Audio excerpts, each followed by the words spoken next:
ఎందుకంటే ఇది స్వచ్ఛమైన డిమాండ్ రైతులను అన్ని వర్గాల పేదలకు న్యాయం జరగాలి. ఈటల రాజేందర్ గారు ప్రత్యేకంగా 25 కోటర్లు అంటే ఒక్కొక్క కోటర్లో అంటే double bedroom plus residential quarter కేటాయించిన 25 కోటర్లు అంటే 100 మందికి. తను బండి సంజయ్ గారు కూడా 30 కోటర్లు కేటాయించాడు అంటే 120 మందికి.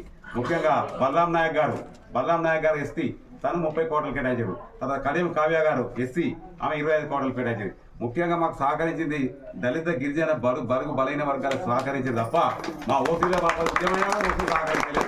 నాకు బరుగు బలైన వర్గాల వారికే ప్రత్యేకంగా నేను ధన్యవాదాలు చెప్తున్నా. నా చేతి జీవితం అంతా కూడా అన్ని వర్గాలతో పాటు బరుగు బలైన వర్గాల కాకపోతే బీసీలకు ఇప్పుడు వాస్తవంగా వాళ్ళకి అన్యాయం జరుగుతుంది. 42% రిజర్వేషన్ అనే దానిలో 10 సోదరులకు, ఎస్టీ సోదరులకు, అన్ని వర్గాల పేదలకు, ఓసీ సోదరులకు, రైతులకు ముఖ్యంగా అన్నిటికంటే ముఖ్యంగా రైతులకు మీరు అని చెప్పి నా యొక్క ప్రత్యేకంగా ఆకాంక్ష.